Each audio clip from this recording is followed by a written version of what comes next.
আজ আমি তোমাদের সাথে শেয়ার করছি ভেটকি মাছের ফিশ বল। প্রথমে আমি কড়াইটা গরম করে রিফাইন অয়েল দিয়ে দেব। এরপর তেলটা ভালোভাবে গরম হওয়ার পরে আমি 1 চামচ নুন দেব। আচ্ছা, এখানে নুনটা দেওয়ার কারণ হচ্ছে আদা রসুন পেঁয়াজ বাটাটা আমাদের একটু তেলে দেওয়ার পরে যেটা ছিটকায় ওটা যাতে একটু কম হয়। তেলের সাথে আমাদের আদা রসুন পেঁয়াজ বাটাটা ভালো করে মিশিয়ে নিতে হবে যতক্ষণ না এর কাঁচা গন্ধটা চলে যায় এবং তেলটা ছেড়ে দেয়।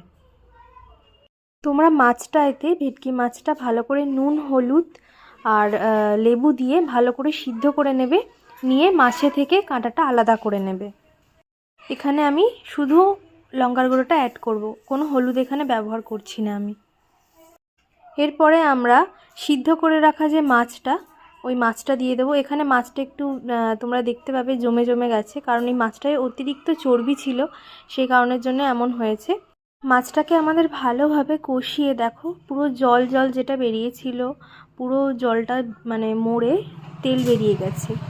এই পর্যায়ে তোমরা এর সাথে সিদ্ধ করে রাখা আলু ভালো করে ওটাকে ম্যাশ করে নেবে, নিয়ে সেই আলুটা অ্যাড করবে। এরপর আমরা আলুটাকে খুব ভালোভাবে মাছের সাথে মিশিয়ে নেব। যতক্ষণ না আমাদের আলুর পুরটা একটু টাইট হয় ততক্ষণ আমাদের ভালো করে মেশাতে হবে। যে জায়গাটায় আমি আলুটা সিদ্ধ করে রেখেছিলাম ওটাতেই আমি মাছের পুরটা তুলে নেব। নিয়ে ঠান্ডা হয়ে যাওয়ার পরে সেটাকে আমরা ফিশ বলের আকারে তৈরি করব। এটার জন্য নিয়েছি 3টে ডিম, একটু নুন দিয়ে নিয়েছিলাম আমি। এখানে আমি বিস্কিটের গুঁড়ো ব্যবহার করেছি, তোমরা চাইলে এখানে ব্রেড ক্রাম্বসও ইউজ করতে পারো। ভালো করে ছড়িয়ে নেওয়ার পরে আমি বিস্কিটের গুঁড়োতে ফার্স্টে ফিশ বলটাকে একবার ঘুরিয়ে নিয়েছি, তারপর ডিমের গোলাতে ডুবিয়ে আবারও ফের বিস্কিটের গুঁড়োর সাথে জিনিসটাকে কোটিং করেছি। প্রথমে তোমরা কিন্তু বিস্কিটের গুঁড়োর সাথে একবার শুকনো ঘুরিয়ে নেবে, তারপর কিন্তু ডিমের গোলাতে দেবে। তোমরা দুবার ডিমের গোলাতে দিয়ে দুবার কোটিংটা করবে। আমার মাও আমার সাথে এসে একটু হেল্প করে দিচ্ছিল, যাতে আমার একটু তাড়াতাড়ি করতে সুবিধা হয়।